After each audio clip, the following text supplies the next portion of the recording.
एक आया है उस पर आप सबको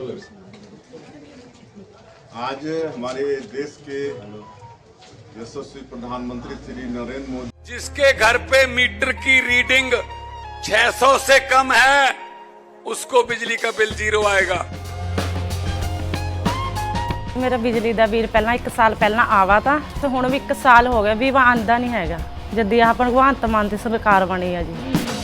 ਮੁੰਡਾ ਸਾਨੂੰ ਛੋਟਾ ਕਹਿੰਦਾ ਪਿਛਲੀ ਵਾਰੀ ਬਿੱਲ ਕਿੰਨਾ ਆਇਆ था माँ 3500 रुपया कहना ऐसी 0 आया। माँ पे ऐसा मुख्यमंत्री पूरे इंडिया में बनना चाहिए।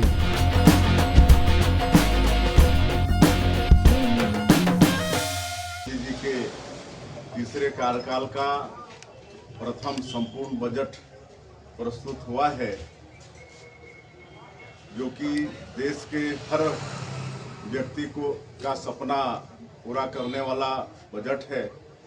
और इसके लिए मैं छत्तीसगढ़ की 3 करोड़ जनता के तरफ से हमारे देश के यशस्वी प्रधानमंत्री श्री नरेंद्र मोदी जी, देश की वित्त मंत्री श्रीमती सीतारमण जी और उनकी पूरी टीम को बहुत बहुत बधाई देता हूं, बहुत बहुत धन्यवाद देता हूं।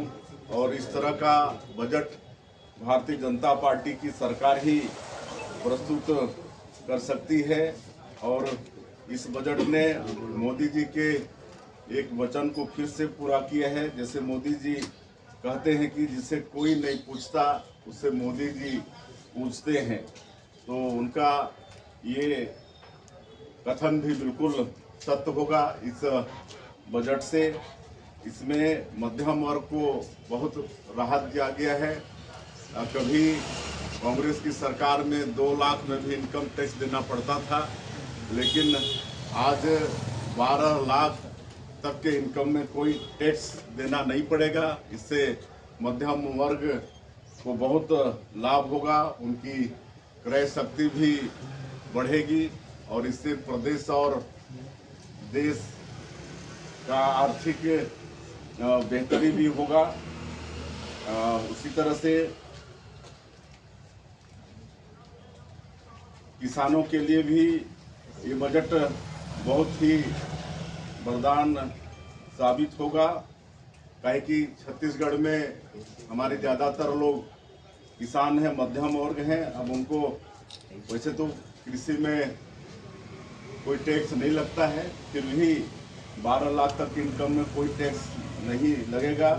इससे हमारे छत्तीसगढ़ के लोगों को बहुत लाभ होगा।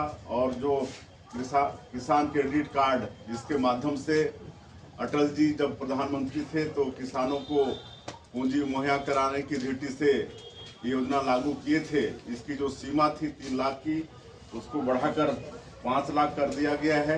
इससे हमारे छत्तीसगढ़ के लाखों किसानों को लाभ होगा। अब वो 5 लाख तक के सीसी के माध्यम से ऋण ले पाएंगे और अच्छे से खेती कर पाएंगे।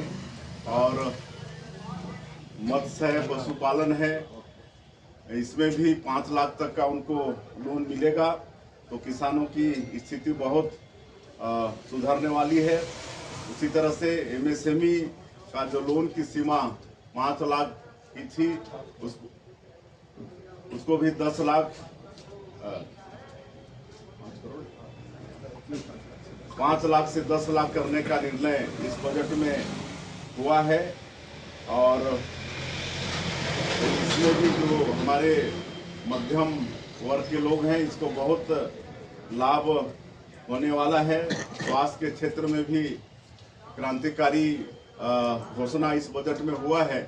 आजकल कैंसर जैसी बीमारी भी आम हो गई है, तो पूरे देश में 200 डे केयर सेंटर कैंसर के लिए खोले जाएंगे। इससे निश्चित रूप से कैंसर की बीमारी में रोकथाम होगा।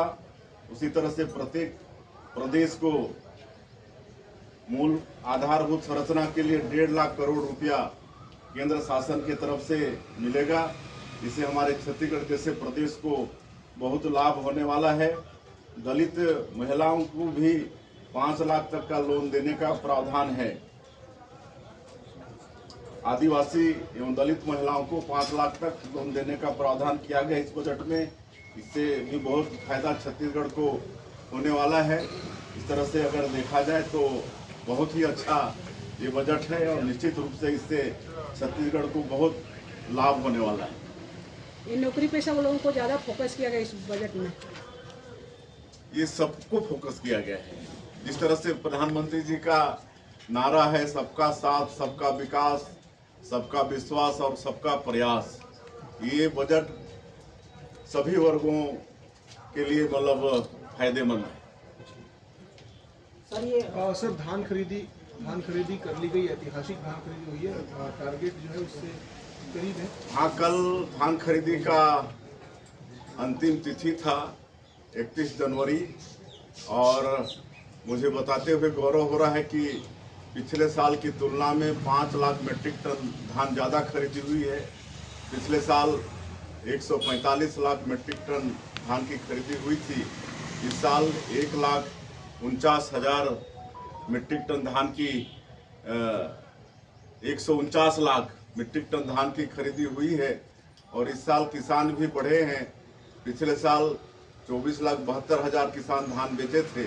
इस साल 25,49,000 किसान धान बेचे हैं और बहुत जल्दी उनकी जो अंतर की राशि है उसको भी उनके खातों में भेज दी जाएगी। सर ये कांग्रेस नेत्री है जिस तरीके से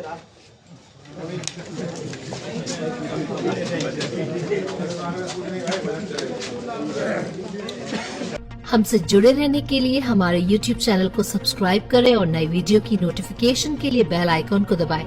अगर आप ये वीडियो Facebook पर देख रहे हैं तो लाइक जरूर करें और ज्यादा से ज्यादा शेयर करें। धन्यवाद।